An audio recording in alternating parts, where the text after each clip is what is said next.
Well, hello everybody, welcome to part 2 of me answering your questions and comments, knowing they're fully anonymous. If you haven't seen part 1, it was uploaded just a couple of days ago.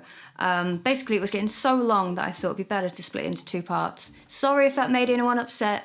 I just thought it'd be better to just get some content out and then give you something else to look forward to, which is this. If you haven't seen that video already, then go on my channel and it will be the last video that I uploaded. Thank you so much for all of your love and support on my brand new single, Drop Dead Disco, that came out last Friday, or the Friday before this, weeks. You know how, I don't know how days work anymore. I don't know. I'm just a 32-year-old girl floating through life. I don't understand. It came out on July 19th, okay? So it hasn't been out too long, but thank you so much for all of your love, all of your streams, and all of your views on the lyric video that I made myself.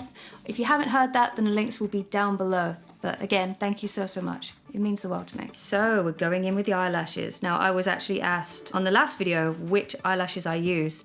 I'll link them down below again in the description of this video, but you're about to see them in action. So the first anonymous question/comment that we're going to address in this video is, how much does it bother you when people say, I used to watch you? I feel like it would low-key make me mad. Now, interestingly, it did used to make me mad. I spent a long-ass time being very bitter at the thought of people moving on and leaving me behind. Because even though I have moved on from things and left them behind, I don't watch the same things that I used to watch 10 years ago. When it came down to me, you know, I was very arrogant and thought, well, you know, why wouldn't people still make the time for me? But I got my head out of my own arsehole eventually, which has been nothing but good for me, to be honest. Some of you guys found my channel when you were 12 or 13.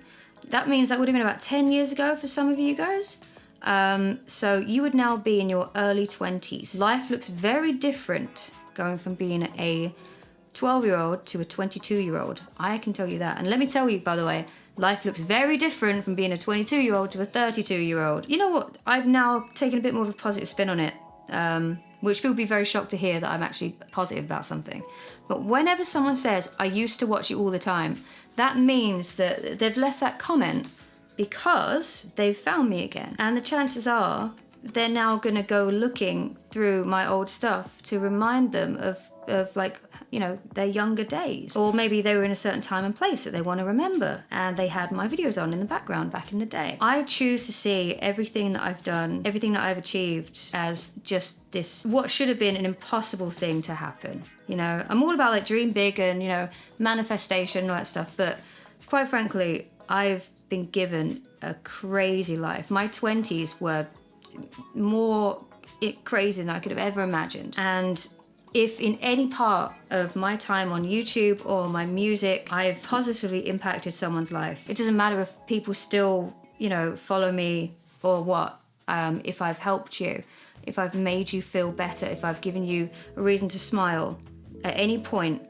I'm choosing gratitude. Never would have thought you'd hear that fucking coming out my mouth, would you? I just don't think it serves any purpose to hear someone say that and immediately assume that, you know, it's meant in a bad way. That's another thing that I've stopped doing. I've stopped assuming that people have meant to be hurtful. The amount of times I've been offended by what someone said and they were just actually trying to be nice, and it's taken me a long time to realize that, by which time I've upset them. It's terrible, honestly. I now go in thinking that whatever someone says, unless it's obvious they're being outright nasty, I choose to believe they're saying it with the best of intentions. And overall, it just leads you to be a more positive, happier person. How has the production/marketing for Drop Dead Disco been?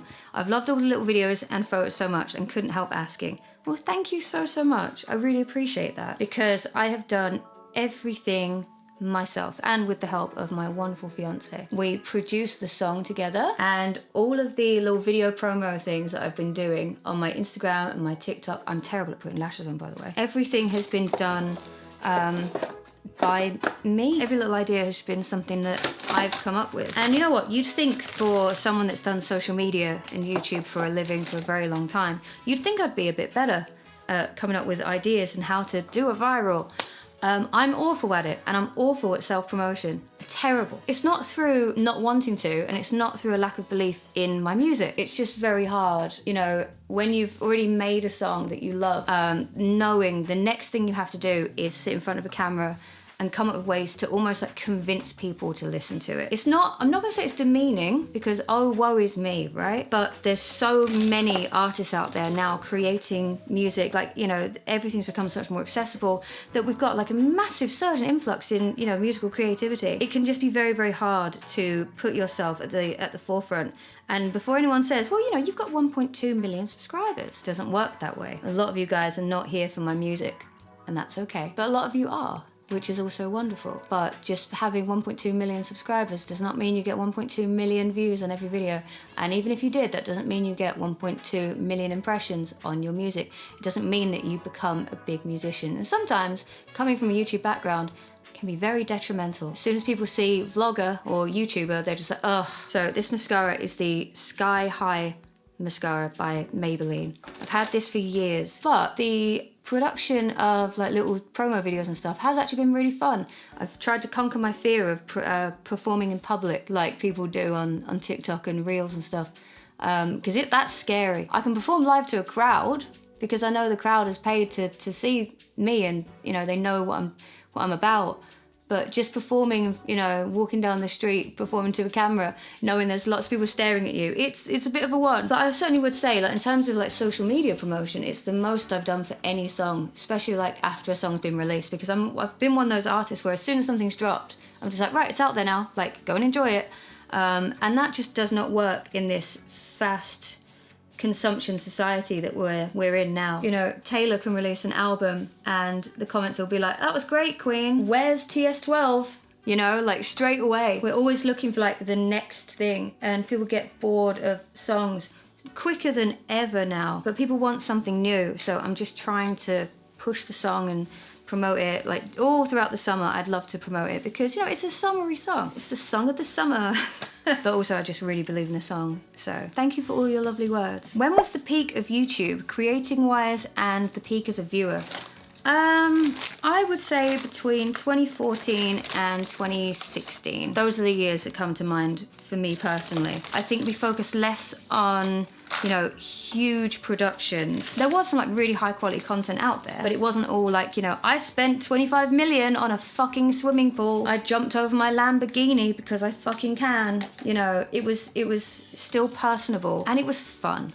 You know, and obviously when I talk about community, I'm obviously referring more like to the UK community because that's where I'm from. But, you know, I feel like there was a good sense of, you know, people, we all knew each other, whether we all liked each other or hung out personally, we all knew each other. And, you know, there'll be times where we'd all support one another. And I just think that was the most like positive time. I think things like Summer in the City, the convention, 2014 was such an incredible year. It was the year I shaved my head. It was amazing, and that was my favourite Summer in the City by far. I think the vibes after that, they started to go down a little bit. Not just like Summer in the City, the UK one, but like VidCon, Play This Live, like those are the days, you know?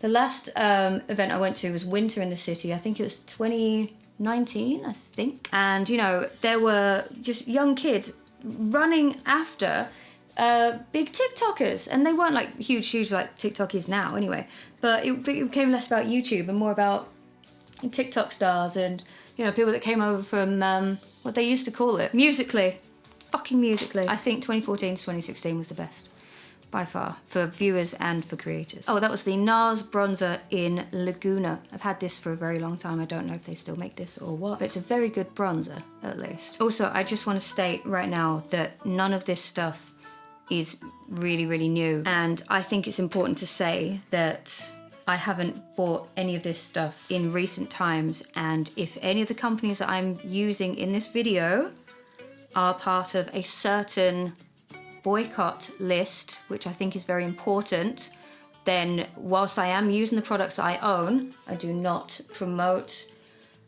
or condone supporting companies that support.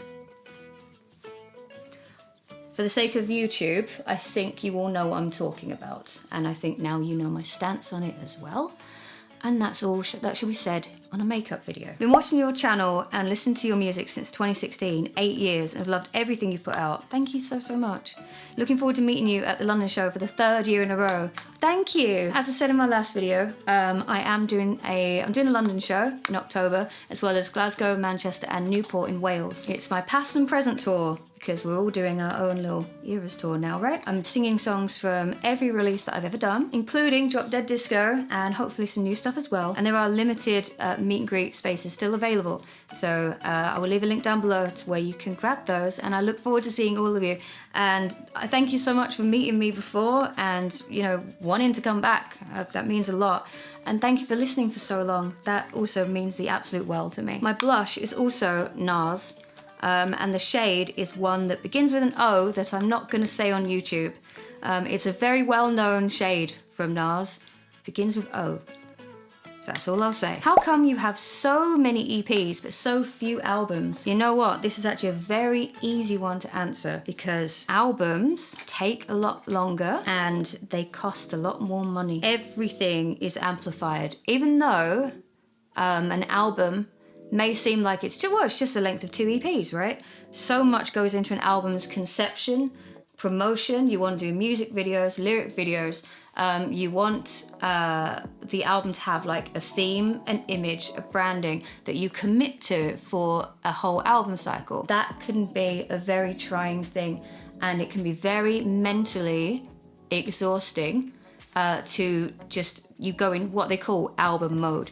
It can be very, very tiring. It is very rewarding, it is very fun, but EPs allow you to just put out a smaller collection of work that still has, you know, a bit of imaging, a bit of branding, and it allows you to release more frequently. I love making EPs and I love making albums. They're just 2 very different ways of releasing. My highlighter, by the way, is just from a Revolution palette. It's actually an eyeshadow, but it's this one up here in the shade Iconic. The front is covered in eyelash glue. Sorry, it's very messy. It was the Roxsaurus Ride or Die palette. I've had this for a very long time. At what point do you realise you aren't going to be a successful singer/musician? You know what? Every time I get a comment like that, it kind of just makes me giggle now. It used to kind of upset me, but it makes me realise that there are people out there who care way more about me being a successful, big, you know, huge musician than I care. Because in my eyes, I am a successful musician. I get to make music for a living, and it's all I've ever wanted to do. Ever since, before I even picked up an instrument, I wanted to be a musician. I wanted to be in a girl band, you know, a pop band, and then I wanted to be a pop singer. I used to have all the pop stars on my walls, and I have played arenas. I have had a top 40 album. I've done sold out tours. I've had my music on adverts. I have a publishing deal with a very large UK publisher. I compose library work, and I get to wake up every single day and do what I want to do. And to me, that's pretty successful. So if you think that, you know, saying, you know, sort of with the attitude like, you know, you'll never be Taylor Swift, right? It's like, I know that. I'm not stupid. But when people say things like that to get to me, I never really understand the point of it. Because it's like, it feels so spiteful. It's like, do you want me to read that and like cry and quit? And then will you go to sleep like, yes, now she'll just fade away and she'll be out of my sight, and I'll never have to see her again. You already don't have to see or hear from me. You can block me if you want to, and I'll never come up in your life again. If my presence annoys you that much, dare I say, you might be accessing my stuff more than a fan does. I don't think that's a rude response. I think that's pretty fair. Do I think I'm the best musician in the world? No. You know, do I think I'm gonna be the biggest thing in the world? No. Do I love what I do? Absolutely. It makes me very happy, and it makes some other people happy too. So in my eyes, I'm already successful. Will you ever do another Sims video? I really enjoyed those. You know what? Maybe. I've actually put my gaming PC away, so I don't even have the ability to do that right now. I just didn't even turn it on for so long. So maybe not for the time being, but maybe someday in the future, because I still love The Sims. I actually play it on the Xbox now. Oh, my lip liner is Boldly Bare by MAC, and my lipstick is Velvet Teddy by MAC. I've had this for a very long time, as you can see. Dear. Bit flat, isn't it? One thing that I do want to bring back, maybe might be my next video, is a little series that I used to call Kitchen Dares. Anyone remember that? You guys used to send me terrible food combinations and dare me to eat them or drink them. And because you guys seem to like that self-deprecating kind of content from me, and you like seeing me suffer a bit, then maybe I will. But I would like something in return. Can you go and stream my song, please? It's called Drop Dead Disco. It will take 3 minutes of your time. I think that's pretty fair, to be honest. I know you might think, well, you know, we don't owe you anything, and you don't. But we're all adults here, and I think it could be a nice little thing. If you guys stream my song, and I know it's a real, like, nice jump in, you know, the amount of people listening. Don't fucking spam it, like, because otherwise that won't count. But if I start to see people listen to a new song, giving it a chance, then I might bring back some faves. Yes, I think we can all be adults here. I think that's pretty fair. So that is the end of my makeup routine. I haven't done my hair for this, obviously, but if you want me to do like another one of these videos while like curling my hair or something, I can. I think we can do like one more question, and then that'll be the end. Please be nice, please be nice, please be nice. Oh. I saw your tweet saying you were expecting some ANON hate and thought I'd drop some ANON love. Thank you. I've been following ever since I saw you opening for Busted. Your music and your videos are both awesome. And now on top, you're an adopted Brummie, a you local legend. Hope you have a lovely day. Thank you so, so much. Yeah, I've been living in Birmingham since like 2019 or so.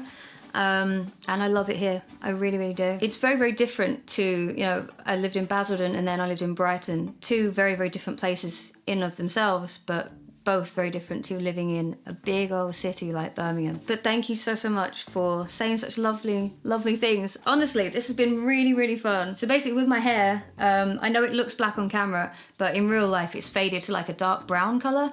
And usually you might see on my social media, I have like black extension piece put in, and that's naturally curly. So I just curl my hair to go with that. But because my hair's dark brown, I'm not gonna do that because you will pick it up on camera and it will look silly.